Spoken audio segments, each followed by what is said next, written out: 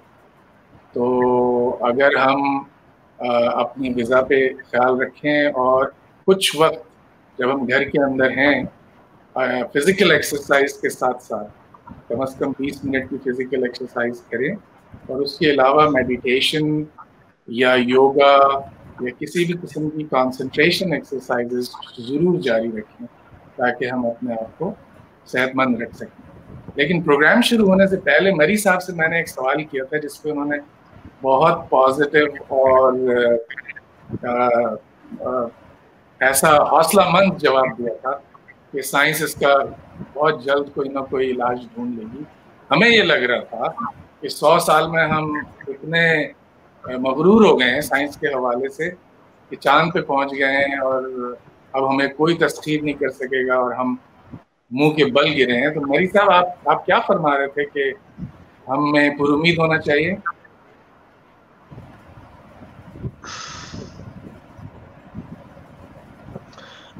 ہاں صاحب، میرا خیال یہ ہے کہ ویسے یعنی ایک تو ویسے ہمارا جو وہ انسانوں کا اپنا شاونزم ہے وہ اپنی جگہ پہ، مگر اس میں بھی شک نہیں ہے کہ انسان شاید سب سے زوراور مخلوق دنیا کی انسان ہے.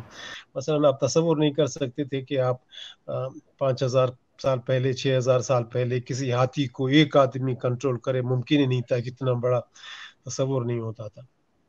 پھر دوسرا آپ دیکھ لیں یہاں بیماریوں کا، مثلا چیچک ایک بیماری تھا، کہاں ہے یار؟ ڈھونڈ کر کے ذرا کوئی دیکھے، مجھے بتائے کدھر ہے. پھر اسی طرح پلیگ آیا تھا درمیان میں، کتنے انسان مر جاتے تھے، اب وہ کہاں ہے؟ اس لیے یہ کوئی چیز نہیں ہے، اس کو تو 2 منٹ میں سنبھال سکتا ہے آدمی. صرف اتنی سی بات ہے کہ اتنا سا موقع دے کہ ہم ویکسین بنانے میں کامیاب ہو جائیں. اور ویکسین بنانے کا مطلب صرف یہ نہیں ہے کہ وہ کوئی بہت صدیاں لگ جائیں گی، 4-5 مہینے کے اندر اندر یہ چیز بن جائے گا. اور ہم پہلوان جس طرح جیت کر کے پھر وہ نہیں دونوں بازو اٹھا کر کے فتح کا اعلان کرتا ہے، ہم ایسے کریں گے اور وقت آ جائے گا ہم کر لیں گے. اس وجہ سے کہ 8 ارب آدمی ہیں، ہم انسان ہیں اس پلینٹ پہ، وہ 8 ارب کے 8 ارب آدمی کو یہ مار ہی نہیں سکتا، اس کی قابلیت ہی نہیں ہے. 1.8% اس کی ٹوٹل مورٹیلٹی، چلو آپ 5% بھی لگا دو تو وہ ٹھیک ہے کہ ہمارے ریوڑ کا ایک حصہ تو کھا جائے گا، مگر باقی رک جائے گا، دوبارہ اٹھ جائیں گے. جیسے ہوتا ہے وہ کشتی میں آدمی ہار جاتا ہے، پھر یکدم اٹھتا ہے، کپڑے جھاڑ دیتا ہے، اس کے بعد پھر دوبارہ لگ جاتا ہے. تو یہ گائے کا کچا گوشت ہے، یہ 1-2 دفعہ تو مصیبت بنا دے گا، لیکن ہم اس کو بالکل گال دیں گے اور گل کر کے ہم اس کو کھا دیں گے، یہ کوئی پرابلم نہیں ہے. انسان اتنا بڑا ہے کہ چیچک کو کنٹرول کر سکتا ہے، تو یہ تو کوئی چیز ہی نہیں ہے. وہ ٹھیک ہے پہلی دفعہ آیا ہے، 2 مہینے ٹوٹل ہماری اس کے ساتھ ملاقات کو ہوئے ہیں، واقفیت صرف 2 مہینے کی ہے. سردیوں میں آیا ہے، ہمیں پتہ نہیں گرمیوں میں اس کا کیا بیہیویئر ہوگا. اور اس جگہ سے آیا، چائنا کی طرف سے آ گیا. تو یہ نیا چیز ہے، ہمارا نہ ابھی تک نہیں ہماری زبان سمجھتا ہے، نہ ابھی تک ہم اس کی زبان سمجھ رہے ہیں. یہ فرمائیے مری صاحب کہ شبنم صاحبہ نے یہ فرمایا کہ ہم چونکہ فطرت کا صحیح سے خیال نہیں رکھ رہے تھے، تو یہ شاید ایک طرح سے فطرت کا انتقام ہے. اس سلسلے میں کیا فرمائیں گے آپ؟ جی یہ تو ٹھیک ہے، میرا مطلب ادروائز یہ کہنے میں کیا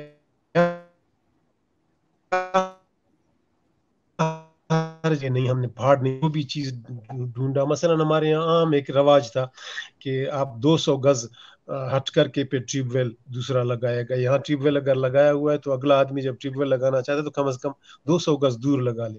تو وہ تو ہم نے کچھ نہیں چھوڑا، وہ تو ٹھیک ہے، نیچر کے ساتھ ہم نے جو تماشے کیے وہ تو ہمیں معلوم ہے. مگر سچی بات یہ ہے کہ یہ تو اس طرح ہے جیسے کہ مولوی صاحبان بولتے ہیں کہ خواتین کے لباس جو ہے وہ چونکہ ٹھیک نہیں ہے، لہٰذا عذاب ہے اور ہمیں یہ مصیبت ہم پر آئی ہوئی ہے. تو وہ ٹھیک ہے کہ ہم نیچر کے ساتھ، یہ ویسے کہا جائے کہ بھی نیچر کے ساتھ ہم زیادتی کر رہے ہیں، ہمیں یہ تسلیم کرنی چاہیے. مگر ہر چیز کو جا کر کے نیچر کے ساتھ فٹ کرنا، یہ میرا مطلب ہے ٹاک شو میں بھی ہم سنتے رہتے ہیں کہ وہ اینیمل جس جگہ پہ رہتا تھا آپ نے وہ درختی کاٹ دیے تو اینیمل سیدھا سیدھا آئے گا اور آپ کے ساتھ جو ڈائریکٹ اس نے وہ کرنی ہے وہ کر لے. لیکن عرض یہ ہے کہ یہ بہت سارے فیکٹرز ہیں، ایک فیکٹر شاید یہ بھی ہو یا بھی نہیں ہو، لیکن مین بات یہ ہے کہ یہ ایک چیز آ گئی ہے، سامنے آ گئی ہے. یہ 2 سال کے بعد ہمیں پتہ چلے گا کیسے آیا، کیا کیا فیکٹر تھے، کیا کیا وجوہات تھی. فی الحال سیدھی سادھی آیا، دشمن آ گیا آپ کے سامنے. اب آپ بیٹھ کر کے توضیحات دو گے یا دشمن سے لڑو گے. اس کے ہاتھ میں پتھر ہے، وہ آپ کو مارنا چاہ رہا ہے. تو 3 طریقے ہیں، یا تو آپ بھاگ جاؤ، بھاگنے کے لیے وہ آپ کو چھوڑے گا نہیں، ہر جگہ پتھر لیا ہوا کھڑا ہے، دروازے پر کھڑا ہے، باتھ روم پر کھڑا ہے، مین گیٹ پر کھڑا ہے، ہر جگہ پہ کھڑا ہے. دوسرا طریقہ یہ ہے کہ اچھا لیٹ جاؤ گے تو اور پھر آپ کو وہ بھی نہیں چھوڑے گا. تیسرا یہ کہ آپ بھی پتھر اٹھاؤ، رکھ کر کے اس کے مار دو ماتھے پر، توڑ دو اس کو. تو وہ پتھر فی الحال ہمیں نہیں مل رہا، 2-1 مہینے ہمیں لگیں گے. کبھی ملیریا کو ڈھونڈ رہے ہیں کہ اس کی دوائی کچھ کرے گا، کبھی کوئی BCG کو ڈھونڈ رہا ہے اس سے کوئی بات بنے گی. لیکن یہ ہے کہ یہ پکی بات ہے کہ زیادہ سے زیادہ یہ اگست سپٹمبر تک انسان فتح کا بگل بجا لے گا. یہ مجھے یقین ہے کہ ہم سب نہیں مریں گے. جو بچنے والے لوگ ہوں گے وہ چیزوں کو کوپ ود کریں گے, کرنا کیا ہے, کس طرح اور چیزیں کرنی ہیں. ایک بات. دوسری بات یہ کہ بڑی تبدیلی یہ آ گئی جی کہ جو آپ لوگوں کی جن چیزوں کی, جن اداروں کی تعریفیں کرتے تھے, ترانے گاتے تھے, وہ میرا خیال ہے کہ کچھ ذرا زیادہ ہی تھا, اور جن لوگوں کو آپ اگنور کیے بیٹھے تھے وہ ذرا زیادتی تھی. مثلا ہم سمجھ رہے تھے ابھی تک کہ انسان کا صرف ایک دشمن ہے اور وہ دوسرا انسان ہے, یعنی انسان کا دشمن انسان ہے, خواہ وہ روس اور امریکہ ہوں, خواہ وہ شیعہ سنی ہوں, خواہ وہ فلانا قوم اور فلانا قوم ہوں, فلانا فام ہوں یا سفید فام ہوں یا فلانا ہوں. ہم ابھی تک یہ سمجھ رہے تھے کہ انسان کا ایک دشمن ہے اور وہ دشمن دوسرا انسان ہوگا. اب پتا پہلی دفعہ چلا نہیں بابا, یہ تو اس طرح کا بڑا دشمن ہے کہ یہ ایٹم بم بھی اس کے سامنے کچھ نہیں, ٹینک بھی اس کے سامنے کچھ نہیں. آپ مریخ اور چاند اور کہاں تک پہنچ سکو گے, پہنچتے رہو, جاتے رہو, لیکن اس کی مرضی اگر ہوئی تو آپ گھر میں بیٹھے ہوئے, تیسرا مہینہ ہے کہ آپ باہر نہیں نکل سکتے ہو, یہی صورتحال گیٹ سے باہر نہیں نکلنے دے رہا ہے. تو اب عرض یہ ہے کہ یہ جو ہم ابھی تک ٹینکوں پر لگے ہوئے تھے, میزائلز پر لگے ہوئے تھے, ایٹم بم بنا رہے تھے, ہائیڈروجن فلانے بم بنا رہے تھے, اور ترانے گا رہے تھے کہ میرا ڈھول سپاہی آئے گا اور مجھے بچائے گا. ڈاکٹر بیچارہ درمیان میں چلا گیا تھا, نرس چلی گئی تھی بیچاری, وہ وارڈ بوائے چلا گیا تھا. وہ جو اینجلز تھے وہ میرا خیال میں کچھ ذرا زیادہ ہی قصاب کہنا شروع کر دیا تھا ہم نے اور بھی بہت بدنامی ان کی کرنی شروع کر دی تھی. اور بجٹ میں ان کا 2% بھی نہیں, تھرڈ ورلڈ میں تو ہیلتھ اور ایجوکیشن تو ہے ہی نہیں. پہلی دفعہ انسان کو اندازہ ہو گیا کہ نہیں, اب سلوٹ کرنا ہے تو ڈاکٹر کو سلوٹ کرنا ہے, نرس کو اور پیرامیڈیکل سٹاف کو سلوٹ کرنا ہے. اگر ترانے بجانے ہیں اب ان کے لیے ترانے بجاؤ, اور ان کا بجٹ بڑھاؤ, اور ان کو اسلحہ دے دو, اور ان کو اکوپمنٹ دے دو, اور چیزیں دے دو. یہ پرائرٹیز جو تھیں چینج ہوئی. جی سر, جی پرائرٹی چینج. میں بھی یہی پریورٹی کی بات کرنا چاہ رہی تھی کہ اب ہماری پریورٹی صحت ہے, جیسے کہ آپ نے کہا کہ ہمارے اپنے جو ڈاکٹرز ہیں اور نرسز ہیں ان کو اکوپمنٹ دیں, ان کو ان کی جو اہمیت ہے اس کو تسلیم کریں. شبنم صاحبہ, آپ کیا سمجھتی ہیں کہ تعلیم کی اہمیت اور سوشل سائنسز کی جو اہمیت ہے وہ تو پہلے بھی مقدم تھی, آج بھی ہے, اور سائنسز کی بھی, جیسے کہ مری صاحب نے کہا, کیا موجودہ صورتحال میں لوگوں کو سیوک سینس سکھانے کی بھی ضرورت نہیں ہے کہ وہ یہ بات تسلیم کریں, اور وہ کیوں نہیں یہ بات سمجھ رہے کہ حکومت کی طرف سے اگر ان کو گھروں میں رہنے کے لیے کہا جا رہا ہے تو وہ یہ بات ماننے پہ کیوں تیار نہیں ہے؟ کیا چیز ہے جو انہیں روک رہی ہے, کیا وجہ ہے انہیں جو وہ نہیں مان رہے ہیں؟ مجھے تو ایسا محسوس ہو رہا ہے کہ وہ اس سنگین معاملے کی جو ایک بڑا ہی پریشان کن رخ ہے اسے نہیں محسوس کر پا رہے. اور کافی لوگ تو میں نے دیکھا ہے شہروں میں پڑھے لکھے لوگ ہیں, کافی لوگ تو گھروں میں وہ بالکل بیٹھے ہوئے ہیں, لیکن عام طور پر جو ہمارے گاؤں دیہات ہیں وہاں پر یہ اتنی زیادہ ان کی سمجھ نہیں ہے کہ وہ اس بات کی اس مسئلے کی نزاکت کو سمجھ سکیں. تو اس وجہ سے میں خود محسوس کرتی ہوں جیسے گلیاں ہیں اور گلیوں میں بھی کافی دکانیں ہیں, صرف بڑی بڑی شاہراہیں یا بڑی جو بیچ کے راستے ہیں وہاں پر اگر آپ دیکھیں گی بڑے شہروں میں تو وہاں تو خاموشی چھائی ہوئی نظر آتی ہے. لیکن اس کے باوجود جو ہمارے دوسرے ایریاز ہیں, جو محلے ہیں, وہاں پر لوگ باہر بچے بھی کھیل رہے ہوتے ہیں, تو وہ بات نہیں سمجھ پا رہے.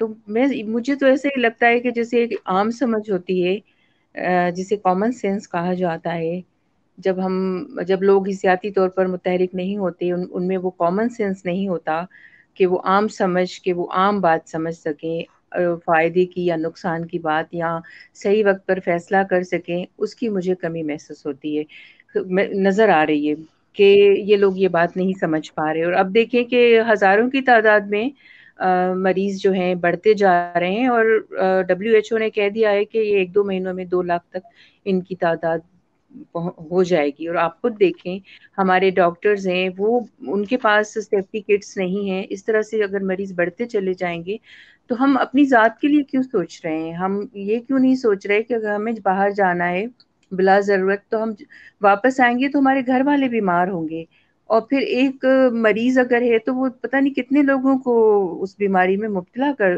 کر دیتا ہے.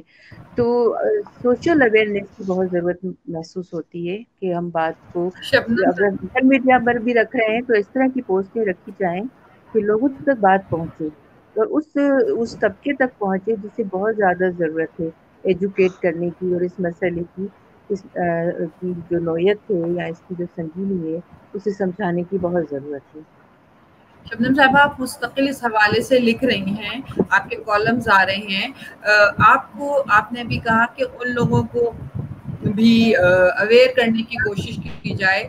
آپ نے کیا کوئی اپنی چیز ہمیں سے شیئر کرنا چاہیں گی جو لارجر آڈینس کے ساتھ جو آپ نے لکھا ہو اور آپ سمجھتی ہیں کہ اس بات پہ ابھی تک اس طرح بات نہیں ہوئی جیسے ہونی ہی چاہیے؟ جی کافی موضوعات ہیں جن پر میں ابھی لکھ رہی ہوں, کیونکہ میں سمجھتی ہوں کہ کالم جو ہے براہ راست آپ رابطہ رکھ سکتے ہیں لوگوں سے, اور جو موجودہ مسائل اگر کوئی حل لے کر آپ آ سکتے ہیں یا کوئی حکمت عملی بتا سکتے ہیں کہ آپ ہاؤ ٹو بی اسٹریٹجک, کیسے آپ اس مسئلے سے باہر نکلیں. تو میرے لکھنے کا جو طریقہ کار یہ ہے کہ سائنس کا پس منظر ضرور ہوتا ہے. جیسے ابھی کچھ عرصہ پہلے میں نے ایک کالم لکھا کہ جیسے ہماری سونے کے جاگنے کے اوقات بالکل ہی چینج ہو کر رہ گئے ہیں. سرکیڈین ریدمز جو ہیں جو ہمارے پورے جسم کو کنٹرول کرتے ہیں ان کی فعالیت سوالیہ نشان بن جاتی ہے جب ہم فطری نظام کو چیلنج کرتے ہیں. جب ہم راتوں کو جاگتے ہیں اور دن میں سوتے ہیں تو ہماری جو سائیکی اور ہمارا جو جسمانی نظام ہے وہ وقت کے ساتھ ہم آہنگ نہیں ہو سکتا. تو میں نے اسے بڑا سمپلیفائی کر کے سمجھانے کی کوشش کی ہے, اور یہ بھی مثال دی ہے کہ چونکہ اس وقت اگر دیکھا جائے تو بالکل ڈیجیٹل ایک انفراسٹرکچر محسوس ہو رہا ہے اور ہم زیادہ سے زیادہ موبائل کے قریب ہیں, تو موبائل کی بھی اپنی ایک ریڈیشن ہے, اور اسکرین کی جو بلو لائٹ ہے اگر 9 بجے کے بعد آپ موبائل آن رکھیں گے یا کمپیوٹر تو نیند نہیں آئے گی, کیونکہ وہ قدرت کا جو نظام ہے اندھیرے میں, جیسے کہتے ہیں کہ رات میں میلاٹونن ہارمونز کا اخراج ہوتا ہے, تو اس وقت آپ نہیں سو پائیں گے صحیح طریقے سے, آپ کو نیند نہیں آئے گی. تو جب نیند ہی نہیں آئے گی تو نیند کی وجہ سے جو ہمارا مدافعتی نظام تباہ ہو کر رہ جاتا ہے, اور ابھی بھی جو صورتحال ہے کہ لوگ اتنی مہلک بیماریوں میں گھرے ہوئے ہیں, اور کرونا بھی انہی پر حملہ ور ہوتا ہے جن کو ڈائبٹیز ہے یا جن میں موٹاپا ہے یا کینسر سروائیور ہیں. تو ہماری جو صحت کا نظام ہے وہ بالکل ہی تباہ ہوا ہے. لیکن اب میں یہ محسوس کر رہی ہوں, اچھی ایک خوشائند بات, کہ اب ہم جیسے پہلے ایسا محسوس ہوتا تھا کہ ہم ماضی میں کھو چکے تھے یا ہم لوگ صرف فیوچر کے بارے میں بات کرتے رہتے تھے کہ پلانس بنانا بڑے بڑے, لیکن اس وقت کی جو صورتحال میں محسوس کر رہی ہوں کہ ہم لوگ پریزنٹ مومنٹ میں واپس آ گئے ہیں, زمانہ حال میں. اور دنیا میں نے کچھ ایسے ممالک میں گئی ہوں, وہاں پر جا کر میں نے ساؤتھ ایشیا کے ممالک میں نے یہ بات محسوس کی کہ ان کا پورا نظام یہ ہے کہ ذاتی ذمہ داری سے آپ ہر دن گزاریں, اور اگر آپ میں ذاتی ذمہ داری کا فقدان ہے تو آپ کو نہیں معلوم کہ آپ کون سی غذا کھا رہے ہیں, آپ کیسے لوگوں کی کمپنی میں بیٹھے ہوئے ہیں اور آپ منفی باتیں کیوں سن رہے ہیں, وہ منفی باتیں جو آپ کے خلیاتی نظام میں بہت بڑا خلل ڈال رہی ہیں. کیا ضرورت ہے؟ آپ اچھی بات بھی سن سکتے ہیں, اچھی بات کہہ سکتے ہیں, بلکہ میں نے کہیں پڑھا تھا کہ اگر ہم لوگ ہنسنا شروع ہو جائیں, جو کہ آپ دیکھ رہی ہیں کہ لوگ مسکراتے بھی بڑی مشکل سے ہیں, اتنے کنجوس ہو چکے ہیں کہ وہ مسکراتے بھی بڑی مشکل سے ہیں. ٹھیک ہے, زندگی کبھی ایک جیسی نہیں ہوتی, جیسے ہمارے موسم بدل جاتے ہیں, کبھی خزاں بہار, کبھی سردی گرمی, ہائبرنیشن میں بھی تو چلی جاتی ہے پوری فطرت اور پورا نظام. لیکن اس کے بعد آپ دیکھیے سورج نکلتا ہے, برف پگھلتی ہے, پھر کمپلیکس نکلتی ہے, پھر درخت, پھر سب کچھ ہرا بھرا ہو جاتا ہے, زندگی واپس پلٹ آتی ہے. تو ہم بھی اس وقت ایک تصور کر لیں کہ ہائبرنیشن میں ہیں اور دوبارہ سورج نکلے گا امید کا, اور پھر درخت اور پودے, اور پھر ہم زندگی کو محسوس کر سکیں گے. لیکن اس وقت جو ہم جس صورتحال میں جو گھرے ہوئے ہیں اس میں ہمیں بہت زیادہ مثبت انداز فکر اپنانا ہے, اور بہت ہمت اور بہادری سے اور سمجھ سے گھروں میں رہتے ہوئے